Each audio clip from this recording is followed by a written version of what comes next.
Bismillahirrahmanirrahim. Assalamualaikum warahmatullahi wabarakatuh. Alhamdulillah kita bersua kembali dan senantiasa kita berharap kepada Allah SWT. Semoga apapun yang kita lakukan di hari ini dan juga hari-hari kebelakang itu tetap ada di dalam keridhaan Allah Subhanahu wa Ta'ala. Bapak Ibu yang saya hormati, yang masih aktif sebagai pegawai negeri dan juga para pensiunan, kali ini kita akan bahas tentang sebuah program dari PT Taspen. Dari 4 program yang diluncurkan oleh PT Taspen, salah satunya adalah JKK atau Jaminan Kecelakaan Kerja. Nah, kita akan eksplorasi dari sisi kepesertaan, kemudian kewajiban, hak-hak yang akan kita dapatkan sebagai peserta dari Jaminan Kecelakaan Kerja PT Taspen.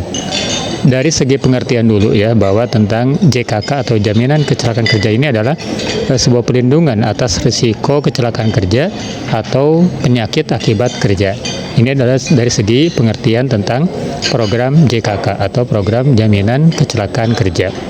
Nah, siapa saja yang berhak yang bisa menjadi peserta dari JKK ini? Yaitu ada beberapa. Pertama CPNS, kemudian kedua PNS, ketiga P3K atau ASN secara umum gitu ya. Kemudian yang kedua adalah pejabat negara, yang ketiga adalah pimpinan dan juga anggota DPRD baik kabupaten maupun kabupaten kota maupun provinsi. Itu adalah dari sisi kepesertaan. Kemudian apa saja kewajiban yang harus kita tunaikan sebagai peserta dari Jaminan Kecelakaan Kerja? Hanya ada satu kewajiban, yaitu membayar iuran sebesar 0,24% itu dari gaji pokok yang dibayarkan oleh pemberi kerja. Dalam hal ini, kalau PNS, kemudian pejabat negara dan juga pimpinan dan anggota DPRD itu adalah dibayarkan oleh pemerintah. Nah, itu dari sisi kewajiban. Kemudian Bapak Ibu, tentang hak apa saja yang bisa kita dapatkan dari keikutsertaan kita di dalam program JKK atau Jaminan Kecelakaan Kerja. Ya, secara umum itu ada kategorinya. Kategori dari kecelakaan apa saja yang termasuk dari program JKK ini. Pertama adalah kecelakaan akibat atau dalam menjalankan tugas kewajiban sebagai pegawai negeri. Jadi yang kategori pertama adalah kecelakaannya itu dalam menjalankan tugas kewajiban sebagai PNS. Yang kedua, kecelakaan dalam keadaan lain yang ada hubungannya dengan kedinasan. Jadi ada kecelakaan di dalam keadaan lain tapi masih berhubungan dengan kedinasan kita sebagai pegawai negeri ataupun sebagai pejabat negara atau sebagai anggota maupun pimpinan dari DPRD. Kemudian berikutnya adalah karena perbuatan anasir yang tidak bertanggung jawab masih di dalam kerangka kerja. Jadi ada perbuatan orang lain, perbuatan anasir yang tidak bertanggung jawab sehingga menyebabkan seorang PNS, seorang pejabat negara ataupun anggota dan pimpinan DPRD itu mengalami kecelakaan. Kemudian kategori berikutnya yang masuk ke dalam JKK adalah dalam perjalanan dari rumah ke tempat kerja atau sebaliknya dari tempat kerja ke rumah.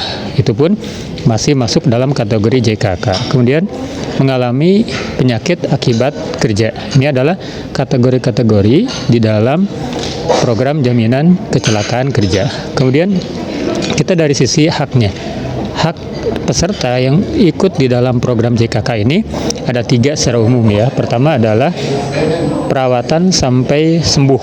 Nah, ketika seorang itu mengalami kecelakaan kerja, maka itu ada jaminan perawatan sampai sembuh. Kemudian yang kedua ada santunan, baik ketika itu hanya kecelakaan biasa ataupun sampai meninggal. Nah, santunan itu ada sampai 7 ya, 7 hak yang bisa didapatkan oleh peserta dari JKK. Pertama adalah santunan sementara akibat kecelakaan kerja, yaitu 100% gaji sampai si PNS atau pejabat negara atau anggota DPRD itu bisa bekerja kembali. Itu ada santunan sementara sebesar 100% gaji ya setiap bulan. Kemudian yang kedua adalah ketika seorang pegawai negeri itu mengalami kematian karena akibat kecelakaan kerja, maka itu ada uang duka tewas.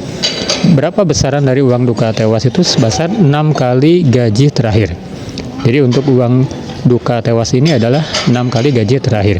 Kemudian berikutnya adalah rehabilitasi medis ya. Itu maksimal sampai nominal 2,6 juta.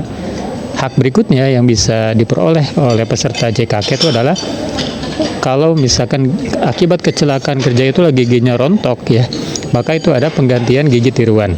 Maksimal itu sampai 3,9 juta rupiah. Berikutnya adalah ketika seorang pegawai itu meninggal, maka itu ada biaya pemakaman. Dan biaya pemakaman ini nominalnya itu sampai 10 juta rupiah. Kemudian hak berikutnya ada pengangkutan peserta ya, ketika mengalami kecelakaan itu ada pengangkutan peserta JKK ke tempat medis yang dituju. Kemudian yang terakhir adalah adanya beasiswa. Beasiswa ini untuk ahli warisnya atau anaknya dan maksimal 2 orang. Itu tergantung ya, dari PAUD, SD, kemudian PAUD, SD, SMP, SMA sampai perguruan tinggi itu ada nominal tertentu ya. Misalnya untuk PAUD itu sebesar 45 juta dan terakhir untuk yang kuliah itu sebesar 15 juta rupiah. Nah, itu Bapak Ibu ya tentang jaminan kecelakaan kerja, baik dari segi kepesertaan, kewajiban, kemudian hak-hak yang bisa didapatkan oleh peserta dari jaminan kecelakaan kerja ya. Semoga ini menjadi tambahan literasi bagi kita semua di dalam menjalankan tugas sebagai pegawai negeri sipil, sebagai pejabat negara, dan juga sebagai anggota atau pimpinan dari DPRD ya. Semoga ini sekali lagi menambah literasi bagi kita semua.